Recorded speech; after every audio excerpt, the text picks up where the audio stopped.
Hi, this is Manny with Classic Auto Repair. Today we're going to finish up the video inspections on this 1965 Chevy Corvette. I've gone through the safety inspection on the vehicle and was looking now at mechanical issues that needed to be addressed. So that's what we're going to review today.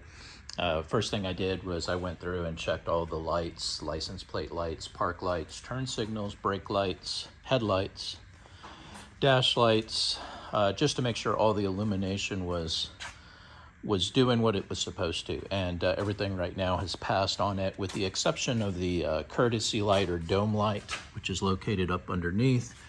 Some cases they do have leg, or what I call footwell lighting.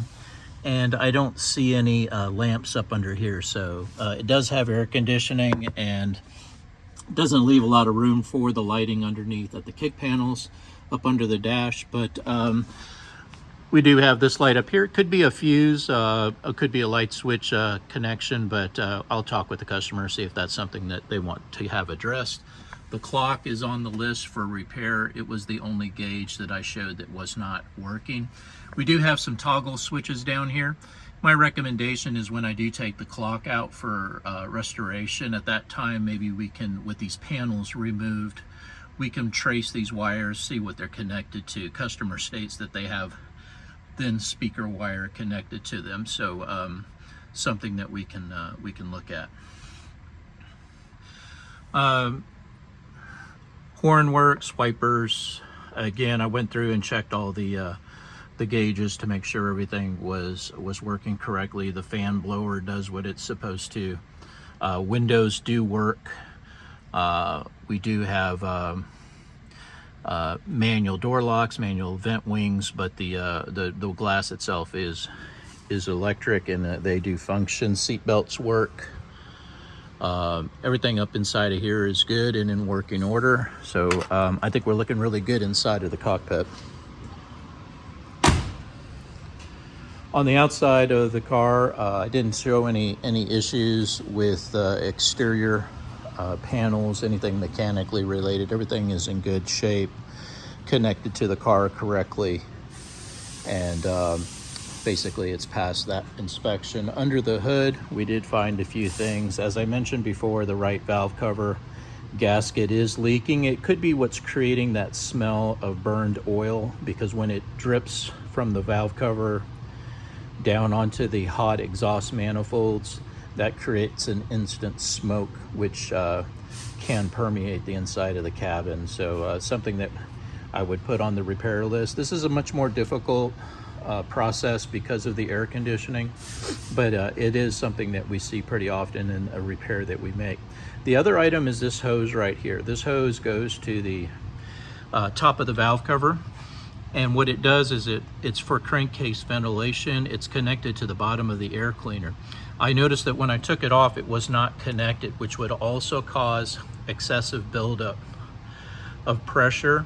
And it's going to escape through this hose and just basically kind of permeate the engine compartment. So you want to make sure that on the bottom of the valve cover, there's a port that connects that hose. You want to make sure that's connected as you place the air cleaner back down on the carburetor. Another issue I see here is this fuel line.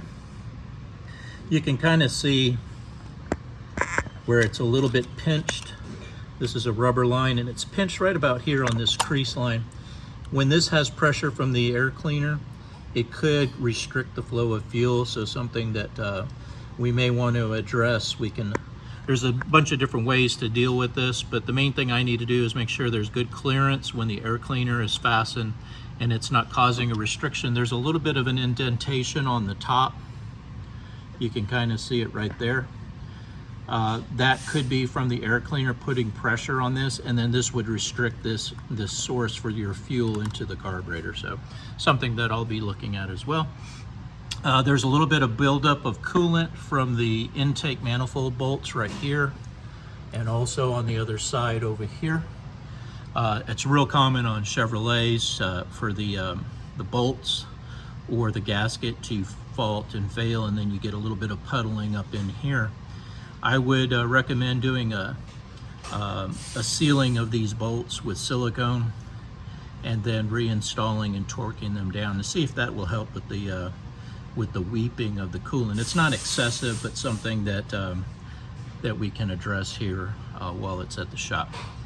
On the other side, we're looking at that PCV valve. Again, I'm looking at items that will create excessive vapor, oil smell, exhaust smell that the customer states he's having with the vehicle. And so what we're trying to do is reduce any vapor that would be under the hood.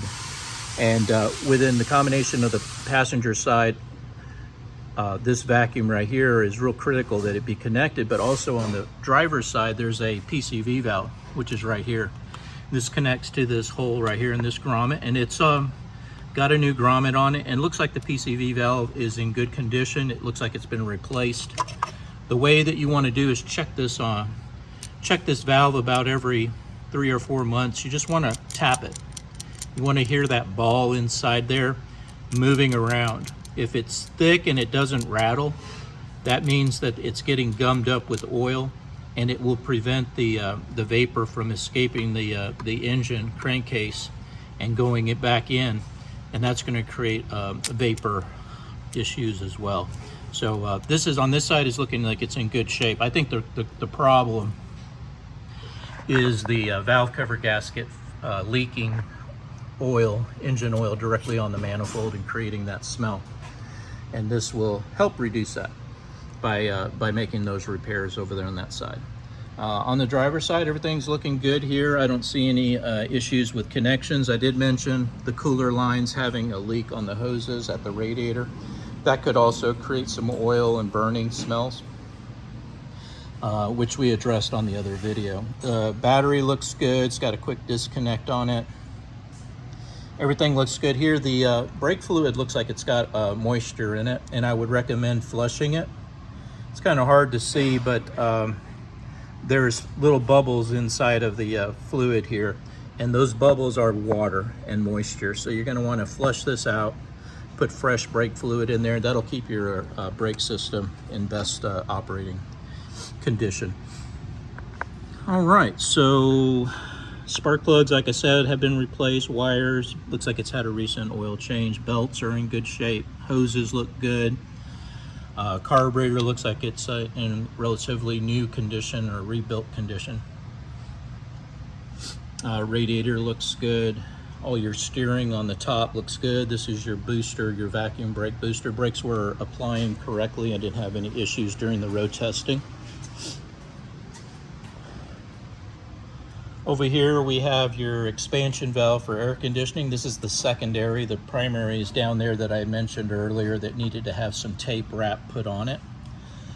These are your ignition shields, which help with static interference on the radio. It's all in place and working correctly as far as the way it was fastened and connected. Your vacuum hoses look good. They're routed correctly into the right ports. Fuel system looks good. Other than this hose right here, I think we're looking really good on the fuel lines and sourcing to the fuel pump. Latching, hood latching, everything is in good shape here. I don't see any possible hazards. You got to make sure that the electrical wires are clamped down correctly so that they don't interfere with the latches. If a wire gets caught in here, it could cause a short. So you want to make sure that these wires are tucked behind the clamps and that they're fastened up in there correctly to help avoid any issues like that. That's the way it should be.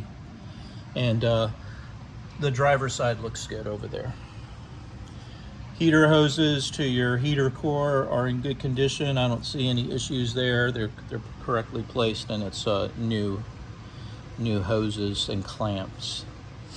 All right, so windshield wiper motor looks like it's been replaced and it is functioning correctly. Check the wheels and the tires. They're in excellent condition. Got the knockoffs, and you want to make sure that you're using the correct mallet on that so that you don't damage the ends or the teeth. As you can kind of see, there's some impacts there. You want to make sure you're using the correct mallet on that, and they do offer that for sale if you don't have one. Windows, glass, everything's in good shape. Has a few rot chips in it, but nothing major. I don't see any issues or weather strip failures on that as well. So really, we're looking really good here. Voltage regulator is okay over here. It's got the alternator has been replaced, and we're looking good there as well. So overall, mechanically, I think we're just a few items that were on the list, but we're in pretty good condition on this side as well. This is Manny with Classic Auto Repair. Hope you enjoy watching this inspection of a 1965 Chevrolet Corvette. Have a great day.